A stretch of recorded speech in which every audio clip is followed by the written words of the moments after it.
Alors, si je vous pose la question de la science qui va bouleverser le 21e siècle, vous allez sûrement me répondre l'intelligence artificielle, l'informatique. Eh bien, ce n'est pas du tout la réponse de Dominique Turc, créateur et fondateur de l'Institut Buzzone. Pour lui, la science qui va bouleverser le 21e siècle, c'est la biologie. Alors, qu'est-ce qui vous fait dire ça, Dominique ? Alors, d'abord, un petit reminder, la science qui a bouleversé le XXe siècle, c'est la biologie. C'est pas le téléphone, c'est pas l'automobile, c'est pas l'aviation, c'est la biologie. On était à peine plus d'1 milliard d'individus en 1900, on était quasiment 8 milliards en 2000, c'est une augmentation colossale, due à quoi ? Les médicaments, les antibiotiques, etc. Bon. Donc la biologie est la science qui a bouleversé le XXe siècle. Et je dis qu'elle a bouleversé parce qu'il n'y a pas que la quantité de population. Cette quantité, elle a amené les problèmes de pollution, les problèmes de migration, les problèmes de CO2. Et donc, c'est quand même la science qui a sacrément bouleversé le XXe siècle. Alors, elle va aussi bouleverser le XXIe siècle. Et pour moi, c'est celle qui va le bouleverser le plus. Alors, pas en quantité. La population ne va pas continuer à augmenter. On ne va pas être 30 milliards à la fin du XXIe siècle. Bon. Mais en qualité. C'est-à-dire que la qualité des individus, la qualité des organismes vivants sur la Terre va considérablement évoluer au cours des 20-30 prochaines années. Ça a déjà commencé, les OGM sont déjà là.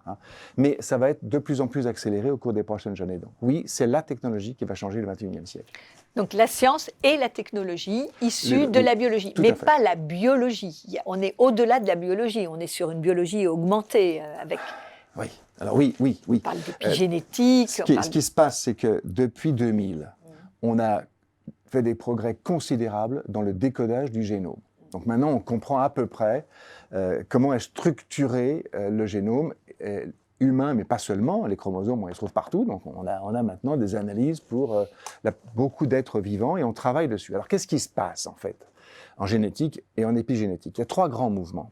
Il y en a un, c'est l'analyse de l'ADN. On comprend ce qu'il y a à l'intérieur des petits gènes, là, les 20, 30 000 gènes qu'on a chacun dans chacune de nos cellules. On commence à comprendre ce que ça veut dire. Deuxième chose, on commence à être capable de changer. Ça, on est en mécanique génétique, là, c'est une technologie. Et troisième chose, on commence à comprendre ce qu'on appelle l'épigénétique, c'est-à-dire les facteurs externes qui peuvent changer la structure l'activité de nos gènes. Ça peut activer ou désactiver un gène, par exemple. Alors, ça concerne le citoyen, l'individu, des secteurs en complet, la médecine, l'agriculture, enfin, on voit très bien. En quoi est-ce que, je dirais, d'autres secteurs d'activité, d'autres entreprises doivent prendre conscience de cette évolution extrêmement forte, de cette même disruption avec l'évolution que vous décrivez ? Alors, c'est très compliqué, désolé, mais tout le monde est concerné, à la fois individu, bien sûr, parce que notre société va changer, à partir du moment où on va pouvoir changer certains éléments de notre génome, changer nos enfants, éventuellement, on entre dans un monde qui est assez nouveau. Voilà. Bon, mais ça change aussi toutes les industries parce qu'il y a des produits qui vont changer. Le médical, c'est évident. C'est-à-dire que déjà, par exemple, dans le médical, il y a des médicaments qui demain ne serviront plus à rien parce qu'on fera des thérapies géniques. Donc, est-ce que l'industrie pharmaceutique, elle le fait déjà, comment elle va se muter en industrie génétique? Bien.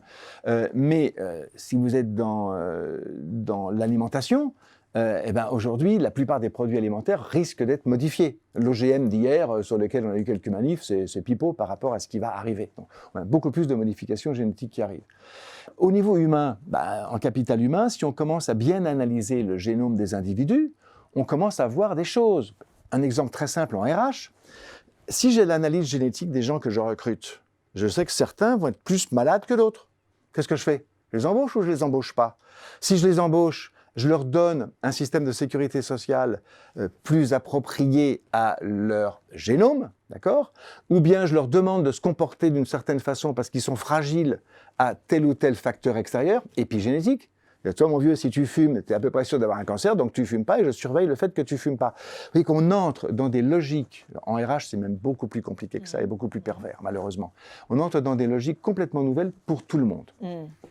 Vous dites que l'armée, à un moment, est très concernée par ou enfin très en avance, très à l'écoute de cette Elle est très à l'écoute. Oui. Alors, temps en avant, je ne sais pas, Oui, parce que très à là, on est l'écoute, vraiment dans les secrets oui. d'État que je ne Oui. connais pas. D'accord. Mais bon, je vois ce qui se passe dans d'autres pays du monde, notamment, où on arrive à voir un certain nombre de choses. Oui, l'armée, il y a deux grandes dimensions. Il y en a une, c'est qu'il y a quand même des guerres bactériologiques qui vont arriver. Et là, il faut vraiment travailler là-dessus. Il y en a déjà eu, mais il y en a déjà ça va eu, il y en aura d'autres. Donc là, la biologie faisant des grands progrès. Et paradoxalement, les coûts d'entrée ne sont pas très élevés. Donc on peut imaginer qu'il va se passer des choses en guerre bactériologique. Bon, là, oui, il y a un vrai travail. Mais il y a aussi un travail du côté des hommes. Par exemple, l'armée américaine travaille aujourd'hui beaucoup sur l'identification des gènes de la douleur ou des gènes du sommeil. On s'aperçoit qu'il y a des gens qui dorment très peu. Il paraît que notre président dort très peu et que Napoléon dormait très peu. OK. Alors, on commence à voir qu'il y a un lien entre leur génome et le fait de dormir très peu. Est-ce que bientôt je vais recruter des gens qui dorment très peu, voire faire des modifications génétiques pour qu'ils dorment très peu? Bon, c'est un peu de la science-fiction, mais pas si loin que ça. Idem avec les gènes de la douleur. Il y a un certain nombre de gènes qui font qu'on sent très fortement la douleur ou pas tellement. On commence à les identifier. Donc vous voyez que là, au niveau de l'armée, c'est donc gestion du capital humain, on a des éléments qui vont certainement bouleverser la société. Et pour en revenir à la responsabilité environnementale des entreprises, ça peut être aussi, vous en parlez, des prises en compte de l'environnement pour réduire la pollution, pour réduire l'impact environnemental. Peut-être pour finir, une ou deux illustrations de ce point de vue. Il y en a beaucoup, mais oui, on va prendre que deux ou trois. Effectivement, il y a aussi des travaux en biologie qui montrent qu'on commence à avoir des organismes qui vont manger du plastique. Super, on pourra peut-être réduire la pollution. On commence à développer des organismes qui vont absorber du CO2. Super. Donc on a ce genre de travaux. Plus intéressant et plus immédiat pour les entreprises, c'est en fait ce qui se passe en épigénétique. Parce que là, on va avoir une question juridique qui va se poser.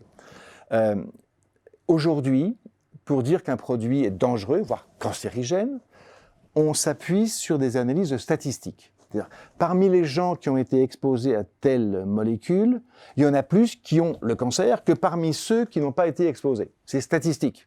Ce à quoi l'industriel répond, oui, mais parmi les gens qui ont été exposés, il y en a plein qui n'ont pas le cancer. Donc, ce n'est pas ma molécule. C'est une interaction, peut-être, de ma molécule avec quelque chose où c'est bientôt, il dira, c'est peut-être les gènes de ces gens-là qui ne supportent pas cette molécule. Mais si on peut prouver que c'est les gènes qui réagissent à telle ou telle molécule, un peu comme les abeilles, si vous donnez à des larves d'abeilles de la gelée royale, ça va devenir une reine, parce que ça active un gène. Bon, c'est super.